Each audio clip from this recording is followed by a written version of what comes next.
Hai guys, apa kabar semuanya? Kembali dengan saya Randy Tamara dan teman-teman saya di belakang kaca atau di belakang kamera ini ada teman saya Beta Priyoko, ada teman saya di sana ada Haidar Ali dan teman saya tepat di belakang kamera ini ada Ahmad Ilham Maulana dan ada dua lagi yang kebetulan hari ini agak sulit datang yaitu Ahmad Fauzi dan Ahmad Rahim.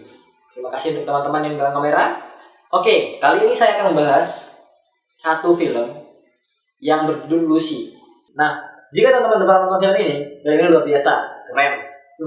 Ada berapa jari? Ada 10 jari jempol. Oke. Sebelum saya lebih jauh melangkah ke dalam filmnya, ada baiknya kita harus tahu dulu siapa sutradaranya. Nah, kali ini sutradara yang bakal dibahas adalah Luc Besson. Nah, kalian tahu gak Luc Besson siapa? Dia itu salah satu di tahun 90-an ya, dia itu salah satu sutradara, penulis naskah, produser yang cukup terkenal dan dia itu biasanya film-film dibuatnya itu adalah bergenre action. Nah, kali ini dia berani bereksperimen dengan jenis film yang sebenarnya ya nggak terlalu beda jauh, tapi memang nggak sama. Nah, film kali ini yang mungkin akan kita bahas adalah berjudul Lucy. Nah guys, untuk pemerannya sendiri, itu salah satu artis Eropa atau internasional yang memang cantik menurut saya sendiri. Nah, siapakah pemeran utamanya di film Lucy ini? Dia itu adalah seorang wanita cantik yang nama aslinya nih ya. Ini nama aslinya itu Scarlett Johansson. Nah, dia ini dulu pernah bermain di film Marvel sebagai dia salah satu dia berperan sebagai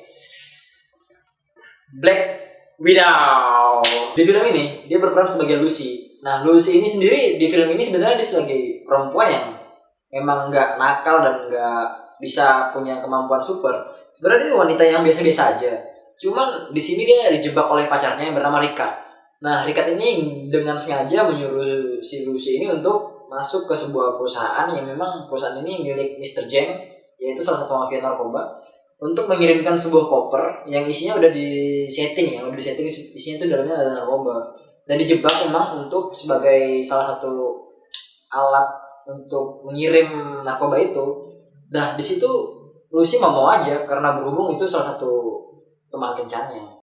Oke, jadi teman-teman, si Lucy ini sebenarnya terjebak oleh perbuatan pacarnya sendiri. Nah, dia ini terjebak oleh sebuah bungkus narkoba yang ada di dalam perutnya. Nah, di film ini bungkus narkoba itu sangat berbahaya sebenarnya karena narkoba buatan. Nah, jenis narkobanya itu CHP 4. Mengapa? Saya nggak tahu. Saya juga nggak tahu. Di salah satu narkoba CHP 4 ini itu punya efek yang sangat berbahaya. Kenapa saya bilang gitu? Karena di film ini sebenarnya intinya itu dia bisa mengembangkan otak manusia atau bisa menggunakan otak manusia ini bisa digunakan hingga 100%. Bayangkan aja, kita tuh rata-rata otak manusia semua itu rata-rata hanya digunakan 8%. Sedangkan lumba-lumba itu 20%. Lumba-lumba itu 20%. Kita manusia hanya 8%. Kebayang gak kalau misalnya 100% kita tuh bisa ngapain aja, bisa menghacker. Lu yang kuliah di sana yang belajar capek-capek gak perlu pakai obat itu aja. Tapi saran gue jangan, karena itu berbahaya, sangat berbahaya. Karena apa? Di film itu diceritakan bahwa orang yang bisa menggunakan obat 100% itu lenyap, abadi katanya. Nah, teman-teman penasaran, kenapa sih dia kok bisa si cewek ini kok bisa sampai bisa pakai otaknya 100%? Kenapa? Jadi gini guys, dia itu sebenarnya kan tadi udah aku bilang di awal, dia dijebak, dia tuh dimasukin narkoba di perutnya. Lalu ditendang-tendang. Salah satu penjahat tuh ada yang memang mau melecehkan dia, tapi dia ini nggak mau karena ya tau lah cewek baik-baik sebenarnya.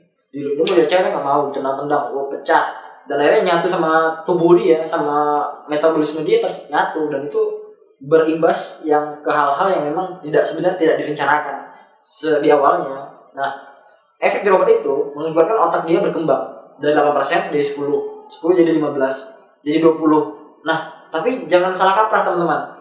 Pas dia jadi 20 tuh bukan berarti dia jadi lumba-lumba, tapi tetap jadi orang. Nah, 20% ini berkembang terus karena apa? Di obat ini sebenarnya jika otak manusia bisa mencapai 20%, maka selanjutnya dia bisa menguasai dirinya sendiri.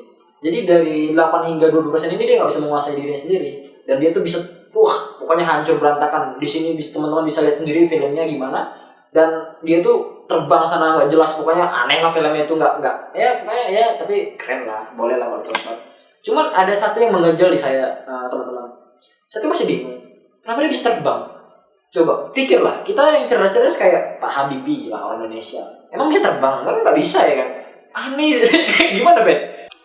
Nah guys, ada satu lagi yang nggak tahu kenapa tapi aku paling senang di film ini. Dia menceritakan tentang gimana si cewek ini bisa belajar ngoding, bayangkan ngoding yang aku sendiri anak IT guys.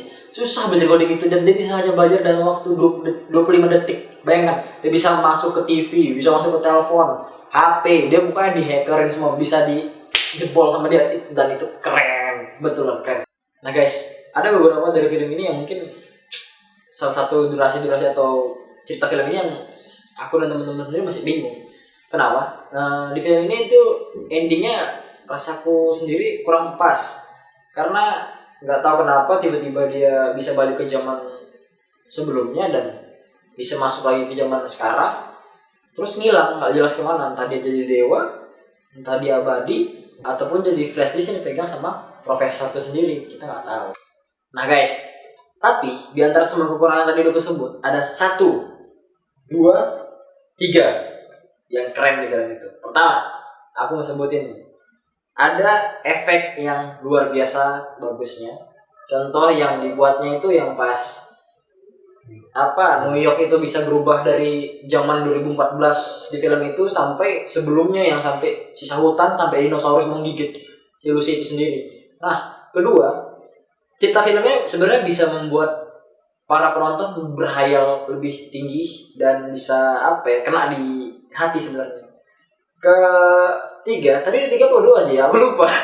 Si Scarlett Johansson ini dia mampu berakting dengan maksimal. Karena apa? Biasanya dia nggak pernah bermain di film-film seperti ini dan dia berani bereksperimen dengan genre film yang berbeda dan dengan peran yang berbeda tentunya. Luar biasa. Beri aplaus dulu. Oke guys, mungkin itu aja dari semua review yang tadi udah aku sebutin. Sekali lagi guys, aku ngingetin, jangan pakai narkoba, jangan pernah. Oke guys, sebelum Ane tutup review film hari ini, mungkin ada baiknya jika Ane kenal dulu ke teman-teman Ane tadi yang udah gue sebutin di awal video barusan, yaitu ada Abang Ahmad Rahim, lalu ada Bapak Beta Priyoko dan ada Ahmad Ilham Maulana, lalu ada Khaidar Ali, salah satu fans klub MU, dan Ane sendiri Nita Mara, lalu ada teman Ane lagi satu lagi yaitu dia namanya Ahmad Fauzi. Kebetulan hari ini pembuatan video ini dia berhalangan, jadi nggak bisa hadir, tapi tetap semangat buat teman-teman semua, sehat selalu di rumah dan I love you. Wah, terima kasih.